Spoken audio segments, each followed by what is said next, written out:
everyone, and welcome to Season 2 of the Psychology PhD, a podcast produced about psychology PhD programs by grad students right here in the Columbia University Psychology Department. Once again, I'm Thieu, a fifth-year PhD student in the department, and for Season 2, we will be doing an interview series where we'll be learning more about the diversity of experiences that people can bring into grad school from other grad students here in our program. So I personally am really excited to get to talk to people and possibly learn things about my colleagues that I didn't even know. So I'm excited to take you on this journey with me. And for our very first guest in Season 2, I'd like to welcome Anna Vannucci, who is a third-year PhD student in the Developmental Affective Neuroscience Lab led by Dr. Nim Tottenham. Anna, welcome to the show. Hi, Monica. I'm super excited to be here. I wanted to participate and share my experiences because I've had a lot of twists and turns throughout my journey to coming to Columbia. Yeah, and I'm really excited to hear about those things, especially because I think it's a bit different from my experience. So I guess we'll just sort of start out with, sort of broadly, like, what did your path to grad school look like? Well, it'll take a few minutes for me to explain. Please do. The short version. So I'll start at the end. So I came to grad school, I started grad school at 34. And so now I'm in my third year. I'm 36, turning 37. And it's been like a whirlwind from here, but always sort of moving in this direction. And I finally feel like I'm now at the place where I'm really meant to be and I'm thriving and really love what I'm doing. Yeah. So right after grad school, so I went to a small liberal arts college in New England, and there was virtually no research there. I specifically went there because I really wanted small classes and like an intimate teaching experiences where I knew my professors were really passionate about teaching. And so there weren't really a lot of research opportunities there, and I didn't even know that research was a job. I just sort of followed what I liked and discovered psychology and anthropology and all kinds of more social science. Found myself interested in more social science topics. And it wasn't until I was in one of my classes, abnormal psychology, and the professor sort of introduced me to this idea of helping her with research. And I was like, what do you mean helping you with research? Because she was one of the few professors in the department who like had a large ongoing study. And she was like, I just think you'd be great at she's like, because I love being in class. I was always like one of those, people that always had my hands up and like sitting in the front asking questions. Yeah, totally nerding it out. And so I helped her with a sleep study where we'd bring in adolescents and we'd like do their sleep patterns. And I was like, this is cool. I don't know if so I really, at that point, was really drawn to like the discovery process. But I was also drawn at that time in college. I was also a women's and gender studies major as well. And so I was really into like public policy and advocacy efforts for reproductive rights and things like that. I don't know if that's going to be too touchy. Which, I mean, like, we need that, now more than ever. Right, I know. And so I wasn't sure exactly. So I had these two paths in my mind when I was in my senior year, when I was gearing up to think of like what I wanted to do next. And I had done a really great year at a study abroad year at Oxford in my junior year, where I did like a lot of research. That's really where like I got my research, did my first research projects and was like, this is so cool. But I also really love these other topics. So what I did, I was really fortunate to be able to get a Fulbright fellowship that allowed me. That's great. Yeah, I was like in shock. I was like, what? It feels like one in a million. But I kind of had this like off-the-cuff project that I proposed in Turkey. So I went to Turkey and I focused on using anthropological methods such as participant observation and semi-structured interviews, as well as just like actively like engaging in the community to conduct research on how women's and young girls' participation in soccer, as well as like not just playing soccer, but like going out and like supporting teams, and how that like influenced like their identities and like empowerment in public spaces. Because in Turkey, although it is a fairly progressive Middle Eastern country, or Asian Eastern Middle Eastern country, women are still very much treated differently and don't have as many opportunities to like be out and about, and feel comfortable in spaces out and about. So that was something that I did, and it was really fun. And it allowed me to think about, it like really married the two things of like research on psychological and social phenomena. And then also, like, because it was a Fulbright fellowship, essentially everyone around me, everyone that I knew who was doing it, they were all doing public policy stuff, and I had lots of like State Department interactions, and so I got a sense for what it would be like. I realized how much like politicking there needs to be like to work in the government system, and those kinds of roles. And I knew I didn't want to do that, because I am just not a person who's my personality. And so that's fair. Yeah. Like, I'm not one of those people. And so I knew that I wanted to go down the research path, and didn't know what kind of research. I knew it was something in psychology. I thought maybe merging anthropology and psychology, based on my Fulbright experience. But I knew for sure, without a doubt, I was like, well, I don't think that I would get accepted. I just had this thought that I was like, there's no way I'm going to get accepted into a program. I feel like I need more like traditional hardcore research experiences. That was not based on something anyone had told me, because I didn't know anyone in research. It was just based on my own insecurities. I mean, from what you're telling me now, saying that you did like a research project on a Fulbright scholarship, I think you would have been plenty qualified at the time, but I so did not feel qualified. But you know, it happens. And so because I also knew nobody in research from Turkey, I then just started like exactly what you're not supposed to do. I started just cold emailing professors like across the United States and labs that I thought I would really want to work in. And it was so unsuccessful. It wasn't even funny. I think I heard back from maybe 10 people, but out of like definitely over 100 emails, because I really wanted to cast a broad net, and I wasn't coming from a traditional research background. Like, I didn't have any connections. I wanted to try to get the best experience that I could, doing like more like traditional quantitative rigorous methods, because then that would help me figure out if I wanted to go more qualitative, more anthropological, or more psychological. And so that makes sense. Yeah. And so I got a research assistant job at Washington University in St. Louis, in the Department of Psychiatry, with a professor. And was this a volunteer job or a paid job? This was a paid job, so I was only... Okay, excellent. Yeah, I was only seeking out, just because from the age of 18, I've been basically supporting myself through college and everything, and so it wasn't an option for me to have something that was unpaid.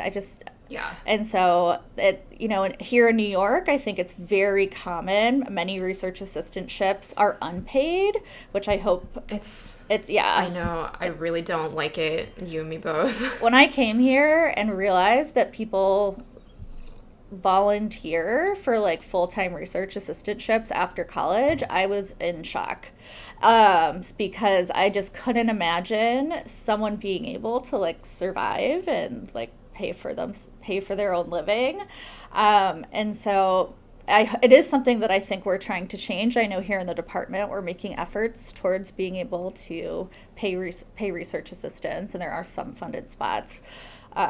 So that's something that I think is just a broader issue. And so I was in some ways limited, but if you do cast a broad net, which is what I did, because kind of took the perspective of this is a time limited position. This is going to be a 2-year position. Why don't I use it as an opportunity to live somewhere different, to live somewhere I'd never thought I'd ever live? I'll make some friends, I'll build some connections, and then I'll see what happens from there. And so I was like, okay, St. Louis. I never thought I would live in the Midwest. I've been like a Northeasterner through and through. But it was like kind of like a perfect kind of city environment to be in, because I didn't like grow up or go to college in large cities. I'm sort of from a small town, and so I feel like St. Louis as like a moderately sized, kind of a small city was perfect. Yeah, it's not as like aggressive as yeah, it was an intro. Now I'm like such a city person, it's not even funny, but I've totally flipped on that. But that was a good intro, I think, to that, just like in terms of lifestyle. And I ended up working in a clinical research lab for the prevention and treatment of eating and weight disorders under this amazing woman, Professor Denise Wilfley, who sort of like picked me out of me as the needle out of her haystack, and we just connected on a lot of levels. Like, I'm a twin, she had twins, and it just and then I think we both like were passionate about like the same things. I didn't have any eating and weight disorder research experience or necessarily an interest in the past. But really what sold me was I thought that she would be a phenomenal mentor. She just immediately, I felt like I was in good hands when I was talking to her, even though I was talking to her from like a small internet cafe in Turkey. And even still through that, without Zoom, when there's nothing on video, I just had, like, we shared a lot of commonalities that were... That's amazing. That were perhaps even, like, above and beyond, like, the research topic. So I just felt a gut feeling like I have to go there. So while I was at WashU working on all different types of treatment studies, I got some experience coordinating studies, meaning, like, learning how to recruit participants, keep participants in, bring them into the lab, and do all kinds of behavioral tasks as well as clinical interviews. And then on the back end, I also got some opportunities to like assist with manuscript writing, which I think is, in some labs, it can be not common at all. You're not on papers at all, but other labs, I think even now, more especially, people are recognizing the contributions of postbaccalaureate research assistants, and do try to give them opportunities, but it can vary by lab. And I got a little bit of experience with that. And I had been really, really bitten at that point by the research bug. Like, I became really interested in how to define, like, what we, like, behaviorally define what we mean by a binge eating episode, because it's so confusing to define it, because it changed, like, the nature of how much you eat and whether you're losing control changes drastically across the lifespan and in different contexts. So I began to like really become really interested in that. I had no idea that would ever interest me. And like, I couldn't have paid you to tell, like, so I think that's very, to me, like, that really underscored the idea of like keeping yourself open and letting research just grab you, like let the topics grab you. Like you could be really, really surprised by what you end up being really interested in if you keep yourself open. And so with that, so we went through those doors.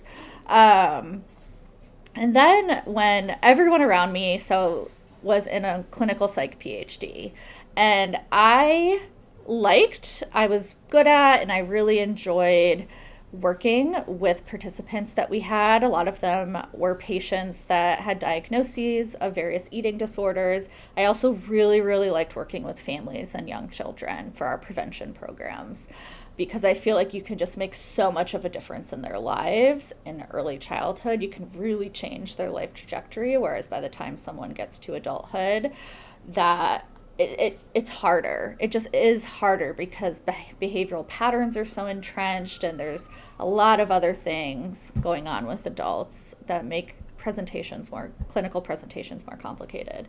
And so I didn't ever think that I was going to do a clinical practice. Like, to me, doing therapy for a full-time job did not seem like an option I was interested in. I was very interested. I knew for sure I was 100% going to do research, but it felt like a safer option at that time to do a clinical psych program. One, because like that's what everyone I knew was doing, and so I was like, well, this must just be what people do, even if they just want to do research. And also, I felt like, oh well, as a backup, if somehow research doesn't end up working out for me, I can always like fall back on this clinical degree, which it's so interesting to hear you say that. Maybe you're alluding to that, because my sense is that clinical psych PhD admissions are so much more competitive than pure research PhD admissions. So it's so funny to hear you say, oh, this was my backup because I don't know if I could do research full time. I know. And it's like going back and thinking about my thought process, like how I thought I would never get into grad school after a Fulbright scholarship or fellowship. I don't know. I think I was always, because I have had such insecurities about like my ability to do research and my own idea. I don't always have confidence in my ideas, and I do have a lot more of that now. But early on, I was like, I felt like I had no idea what I was doing, and I wasn't convinced that anyone would ever let me into grad school, or that anyone would ever think my research was interesting, or would I be able to come up with a good question. So I did go down the clinical PhD route, and I applied to programs. I got into virtually all of them, which was a huge shock to me. I know, it was like, that's incredible, 100% shocking. And so I ended up choosing a program that was sort of a unique program. It's through the Uniformed Services University, which sounds like, you're not in the military. And I wasn't. I was a civilian. But the really attractive component of that specific program was, one, the person who I applied to work with was doing exactly what I thought I wanted to do, which was pediatric binge eating. And like, she was the person who kind of was the first person to ever research pediatric binge eating. So from a topic level, like, she was doing exactly what I wanted to do. But what was really exciting to me was that the National Institutes of Health was right across the street. And so all of my lab work and research occurred at the National Institutes of Health. And it's an incredibly resourced institution, and you learn so much about how grant funding works and just kind of the inner workings of the government. So I started that program. I liked it, but I would say I never loved it. And so after a few years, I truly, truly came to hate the clinical component. I hated it. Oh, wow, yeah. Yeah, because I felt like, I was actually really good at it. Like, I always got good reviews from my professors, because I had this ability to form rapport with people, and like get them to trust me with your clients. With my clients. But I felt like every time, so you would do, in clinical PhD programs, you do your clinical stuff for 20 hours a week, which is like half your time. And so it eats up so much of your time. And so for me, as someone who was pretty much primarily interested in research, I felt like every hour that I spent doing clinical work, I wished I was doing research. And if I had a client cancel, I was like, yes, I can like take this time and like work on a paper. And when I got further and further in, I just realized, I was like, I cannot do this. I was like, I can't do this anymore. I had already gotten my master's and even got to the point where I wrote a dissertation prospectus and had finished all my classwork, but there were still probably 3 more years of training and like clinical training. And also during that time, my research interests had really, really shifted. I realized that what I was interested in, what grabbed me about binge eating in the first place, were these emotional mechanisms that lead to emotion-driven behavior. And I became really interested in neurodevelopment, essentially not anything of what I was doing at the time. And so I always had this thought, even if I had stayed in the program, like, would it be possible for me to like shift to doing something more like developmental affective neuroscience? And I didn't think it would be possible, but more than that, I was just so unhappy at that point. And I also simultaneously had a lot of medical issues, because there were just a number of things that happened. I mean, you can't control like when medical issues happen to you. And so I took a medical leave of absence, and during that medical leave of absence, I really just rethought like what I wanted my life to look like and what I wanted to do. And I knew it was still research, but I also knew that it was not going to be in any kind of clinical realm. I knew I loved development. I loved at-risk populations. I didn't want to do treatment research. So I didn't need a clinical PhD. And I was so unhappy doing it that I made like the super risky decision to leave.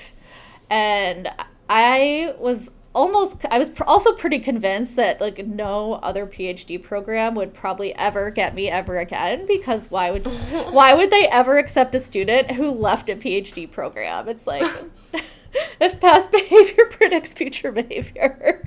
I mean, like, I see why you were thinking that, and yet, like, when you described the reasons that you realized that your first PhD program was really not a good fit, like, those all make complete sense.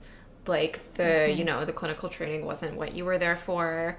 The research topic that your advisor at the time was best equipped to advise was not what you ended up wanting to research. And it's true that like changing your focus can be really hard, but I mean, the decision makes sense based on all of the things that you've said. So yeah, I don't think any of those things disqualify you from being able to do another PhD well, if that PhD is what you actually want to be researching. Right. And I am like living proof that it can happen.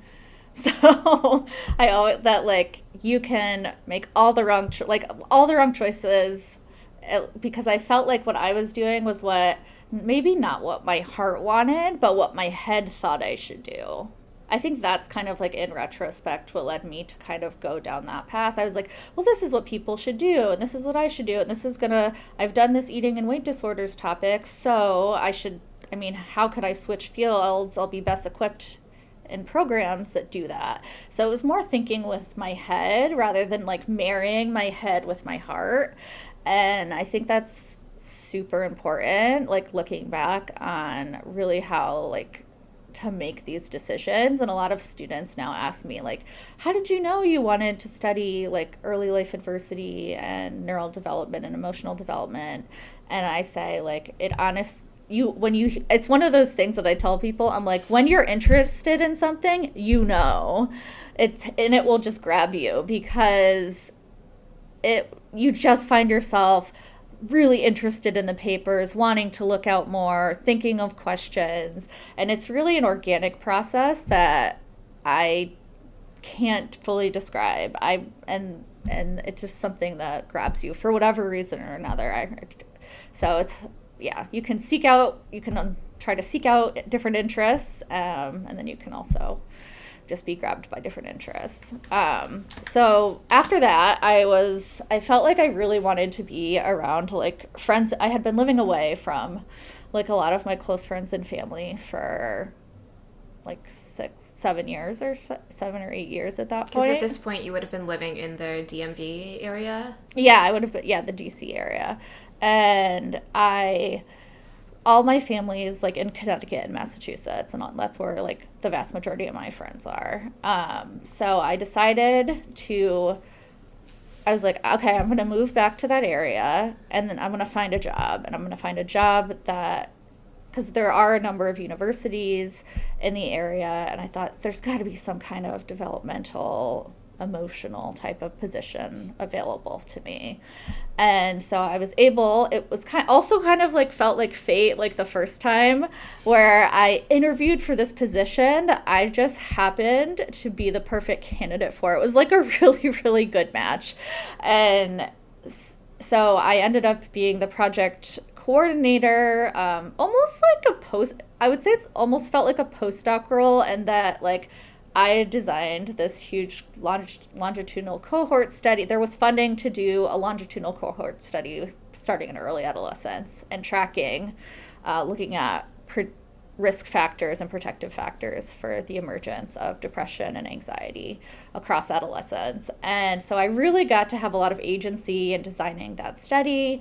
And I was in charge of like 100% all of the aspects of it. So oh wow, yeah, I like still can't believe I did what I did. Actually, we had 1,500 adolescents who we would get biannual assessments from, and across like 7 different schools.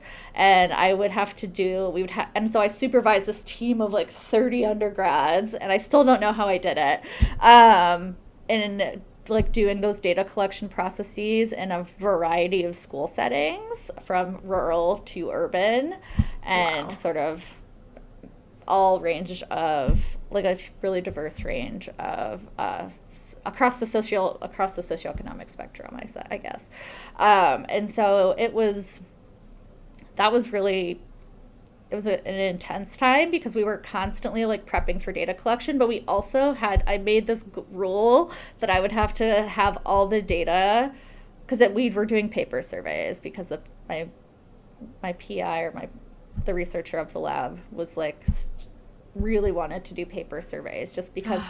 And oh boy, I know, so I had to have undergraduates double enter data from 1,500 kids, and then I had to go through the process of resolving and cleaning it all and getting like all the scales calculated so people could actually look at the data. And I had to do that every 6 months for 1,500 kids, and I did it for 4 years.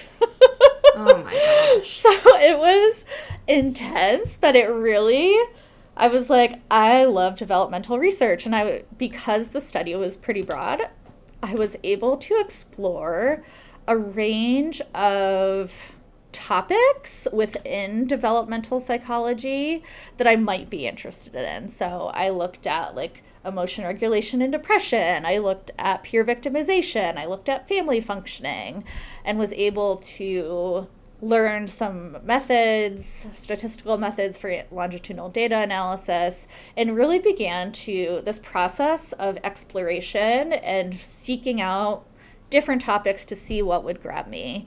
And I stayed there for a long time. I stayed there through the duration of the project, 4 years, and it really took the 4 full years before I felt like I really knew what I was doing. I had some evidence to back up like what I was interested in, based on I was able to work on some papers and things like that. And I knew exactly what I wanted to do. And at that point, and I don't think everyone needs to know like exactly what they want to do when they apply for grad school. Usually it's like a bit like a particular topic area and maybe 1 or 2 questions, but I really wanted to be sure about what I was interested in this time around. So I was like, okay, I'm ready. And then and I just felt like really settled also in myself. I felt very like personally it was probably like the most personally comfortable in myself I felt in my life. I had a really great support network that was better than I felt like it ever had been. And so I felt like just really personally solid, but then also I really felt solid in what I wanted to, knowing the area that I wanted to do for research. And so at that point, I was like, okay, I'm ready to put myself out there again. I'm going through this application process. I had to retake the GREs because my GREs, and hopefully going forward, programs are moving towards not having GREs because of how biased they can be. But at the time, I needed to take them, so I had to take them. And I just, I applied because again, I found myself, because of I was a little bit insecure of my history with leaving that program, that I felt a little insecure applying to programs. Again, I found myself in this place where I was like, I'm not going to get into any programs. Like being as obnoxiously qualified as you were objectively. I know. I think it's still very easy to find the one thing of like, oh, this is going to be the thing that torpedoes all of my applications and now nothing else matters. But yeah, and I definitely both times around got really focused on that. And I didn't realize like what qualifications I had or like the strengths that I had. And that's like still something I have to consistently try to point out in myself, and I'm getting a lot better at it. But yeah, there's no one perfect. I think one thing I learned from that is and hearing everyone's experiences here at Columbia, is there's no one perfect application, and it's impossible to feel like every single aspect of your application is absolutely perfect, because as researchers, we're constantly works in progress and we're progressing. Yeah. And I just wish I could have like told my like younger self that like you are qualified, you have something meaningful to bring, and other people are going to see that in you. And so this time around, I went a little nuttier with my applications because I was so insecure about having left my previous PhD program. I applied to 15 places, which I think is on the very high end. That's, I think, twice as many places as I applied to. Yeah, I think it's twice as many places as anyone applies to. But I was, again, super insecure. And then I was so surprised when I did really well in the application process again. I was shocked. No one cared about the fact that I had left a PhD program. It was all about where I was now. And I think I really was able to use my personal statement to craft the narrative of how I got to where I got to and why I wanted to go, like why I was interested in this topic now in a compelling way, in a convincing way, at least. And so I think your story is a really, really good example. Flashback to season 1 episode. I don't remember what episode number it is, but we do have an episode on crafting statements of purpose. And Anna, your story is like a perfect crystallization of when a statement of purpose can really like elevate your application. Because me listening to you talk, it's very easy to see, yes, like the experiences that you kind of like went on sort of all kind of eventually led you to the thing that what you're interested in now, where like on paper it's like, oh, well, this person has done a lot of things. And for you, it's like and this is a question I suppose that I'll ask, but that it really sounds to me that like little pieces of what you took out of all of your previous experiences, like sort of iteratively took you kind of like a Monte Carlo sampler, to the research topic that you have now, and that there's really like there's a story there, because the narrative is your life experience led you to this research topic, which is like exactly what the statement of purpose is for. Yeah, exactly. I think that I had to do so much self-reflection and thinking about how I got to where I did, because in the moment it doesn't feel as purposeful, or it's hard to put together all the little links when you're making different decisions in your life. Like you're just making your decisions the best that you can with the information that you have. But the personal statement really is a look back and like being able to sort of crystallize, what did I get out of this and how did it propel me to my next move and my next date. And then when I came to Columbia, oh my God, I loved it here so much. It was one of my earlier schools that I interviewed at. Everyone was just so nice, and I got the sense that it was not a competitive environment, which was really refreshing because I had been at some places where it did seem a little more cutthroat and people weren't necessarily as friendly toward each other or collaborative with each other. And I loved how Columbia, for me, like I love the agency that Columbia expects from students, where all the students, when I heard like what students were doing now, they really like were designing their own experiments and designing their own studies, whereas like my previous experience, it was all secondary data analysis, because working on things like randomized control trials or long-term developmental longitudinal studies, it's hard to just like collect that data. Yeah, and like someone has taken years to do it, like all the design in advance, and you just sort of show up at the tail end almost. Yeah, and that limits like the kinds of questions you can ask. And so I was really excited at the prospect. I loved I could see myself fitting into Nim's lab. Was exactly what I wanted to do, Professor Tottenham's lab. And she, again, like I just had such wonderful conversations with her during my interview experience that I felt like we connected and were excited about the same things. And she just seemed like an incredibly warm person, someone that I would want to be mentored by, both on like an interpersonal level as well as a research level, because she's an absolute rock star on a research level. And I was incredibly impressed by all the other faculty in the department and noticed that there was a lot of cross collaboration across labs, which I thought was super interesting, because I just hadn't seen that in a lot of other departments. And so I really felt like, oh, I could really start to like carve out my own niche here, and felt like I wasn't just beholden to like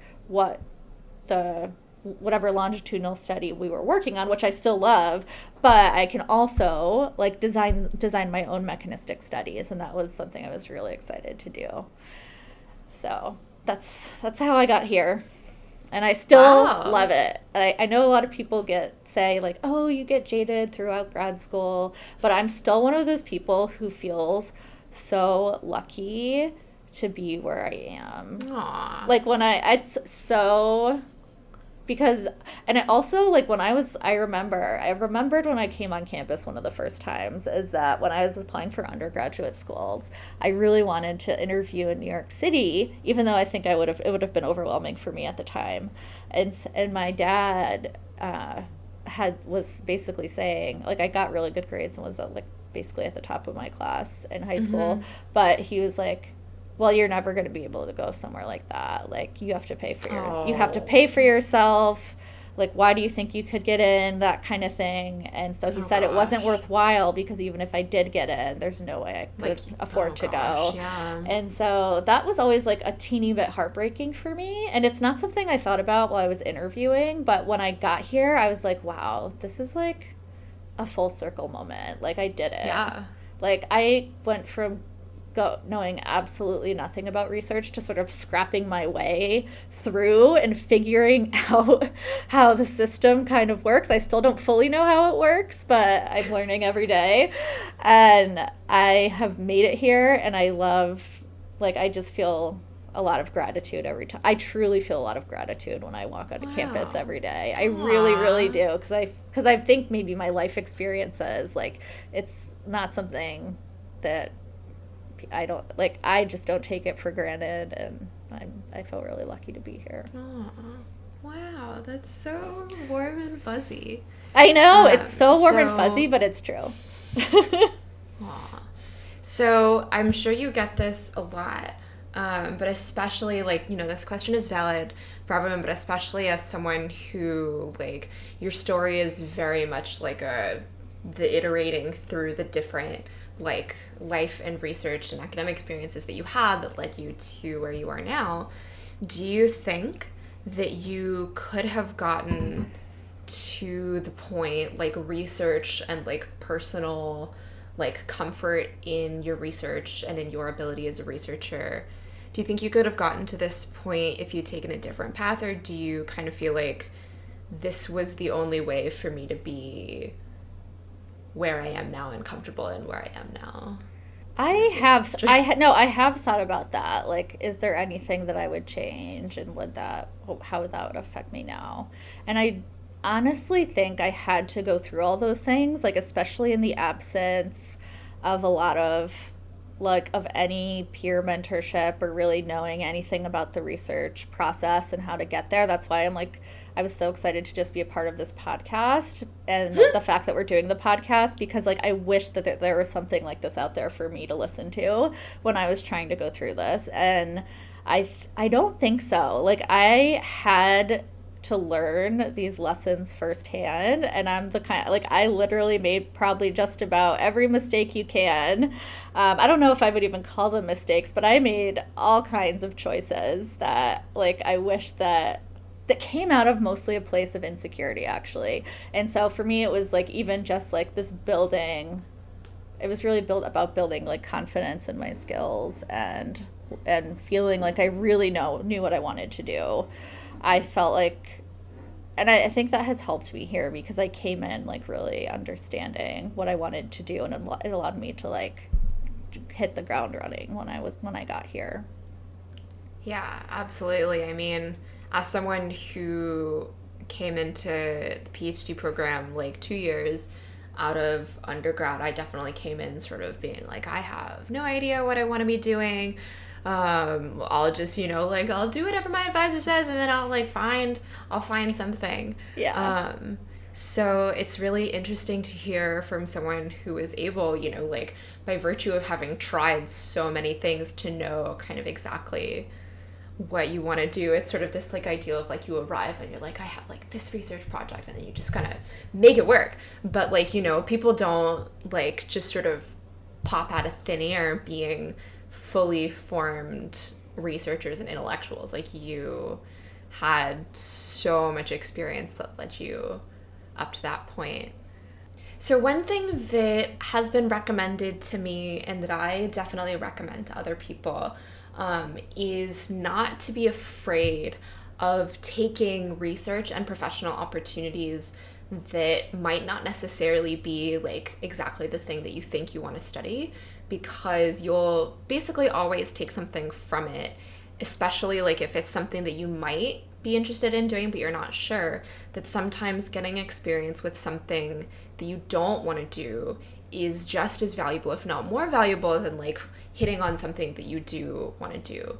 So I'm curious if you can talk, like you alluded to this, rather you said it pretty clearly when you were talking about your experience in the clinical psych PhD program that you ended up leaving. If you could talk a little bit about the things that you like realized that you didn't want to do, and how that experience like helped you crystallize where you're at now. Based on my experiences, I found out things that I did not like to do. I think like all of my experience with randomized control trials, I didn't end up liking them because I didn't like the process of randomizing people to control groups that I felt like weren't going to work, and with people that had eating disorders. And and I would have to run both different types of groups, and that was like just a huge challenge for me. I just felt like I wanted, like, if we think this is working, I just wanted to give it to those people, but that's like... You kind of felt sort of guilty, like, are we withholding treatment from... Yeah. It's also incredibly...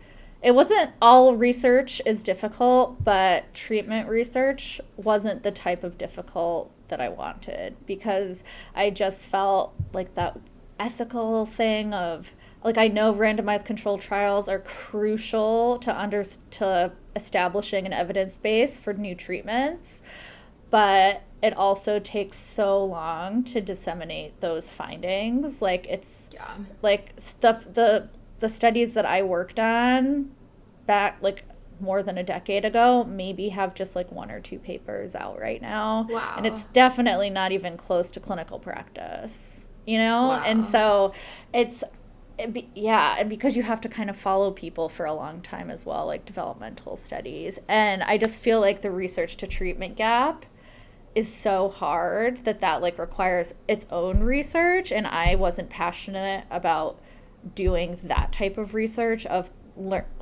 learning how to transport research programs to actually be used in the community. Yeah, and I know like whole labs whose research focus is literally the research to treatment gap. Yep. And it just wasn't something I realized that since I was a young kid, I really, really always wanted to know how things worked and why. Like, I would go down all kinds of rabbit holes. And so I think that was just a characteristic of myself that was really borne out into what I ended up wanting to look at in research. You know, the dream of like people who are interested in research should be people who want to know how my things work. So yeah.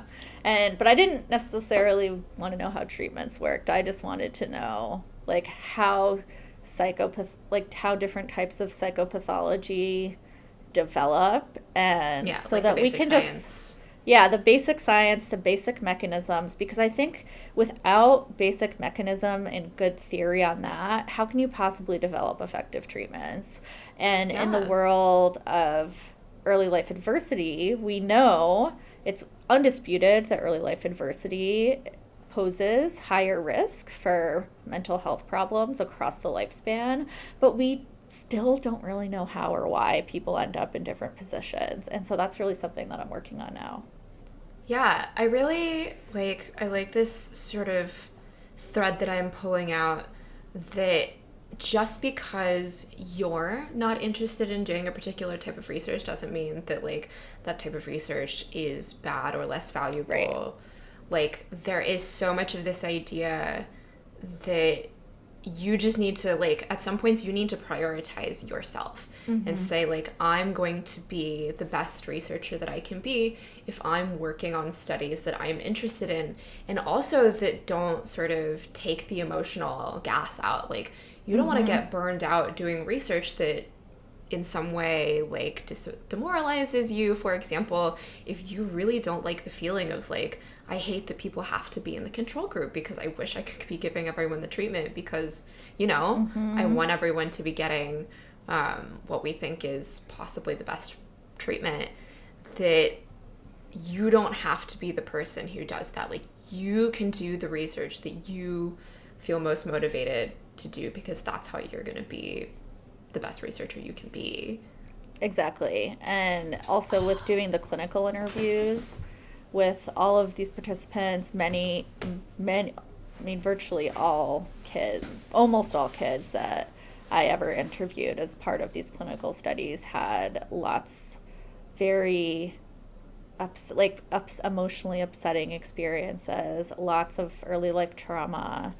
And that is what I study now, and I'm passionate about it, but I don't personally have to do the interviews.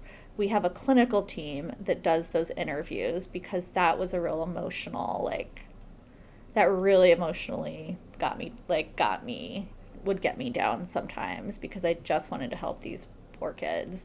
And so removing myself one step allows me to, back to more basic research, allows me to work with this population that I feel really passionately about and want to do research in, but I don't have to go through it doesn't take the emotional toll on me that it would do if I was in a clinical setting. All right, so I see that we are, I think, getting close to our time, so I'd like to ask you before we wind down if there's anything else you'd like to add that you haven't already said, or if there's any type of advice that you'd like to give to people who are listening that you haven't already said. Just what's on your mind? Yeah, I would say that flexibility and persistence are two characteristics that will help you throughout figuring out what you want to do, and will help you once you get to grad school, because things even whether it's just a study or whether it's your life, things never work out the way you think they're going to work out. It's so rare for someone's life plan to just work out like they hope. And so to realize that academia is in large part rejection, getting used to rejection, and so having persistence through that and thinking flexibly about how to shift and pivot is I think, are two things that I think can carry you a long way. And then I would also say, I know that for me, when I was younger, my first go around, I was really obsessed with this idea that I had to do things on a certain timeline, because I was like, oh, I'm going to school, I'm starting grad school when I'm 25, and so that I can get a professor degree when I'm in my 30s, and then that's probably a good time to have kids. And now here, and like, you can't plan that kind of stuff. Yeah. And so I think, like, if, like, being comfortable with taking more time and veering off the track of, even if you have, like, that PhD in mind, if you don't feel like you're quite ready or you want a different experience, go ahead and take it. Because it's not, 1 or 2 years is not, like, gonna, or even, like, for me, like, 5 or 10 years is not going to make a huge difference in the broad scope of your life. Yeah, well, thank you so much for sharing that. This has been a wonderful way to kick off our interview season for season 2. Thank you so much, Anna. Thank you for having me, Monica. And just as before, we'll be updating the show notes to include links to relevant topics discussed throughout this interview as soon as each new episode launches. You'll be able to find the show notes below this episode in the description if you're watching on YouTube, or in the show notes section of whatever podcast app you're listening on. And again, to receive notifications when new episodes are released, you can subscribe to our YouTube channel or to our podcast on Apple Podcasts, Spotify, or wherever you're listening. Again, you're also welcome to join our email list to receive an email each time we release a new episode. And finally, if you found this interview and the other content that we release helpful, please consider liking the episode on YouTube or rating and reviewing the show in your preferred podcast app. And we will be coming to you next time with another interview. Bye!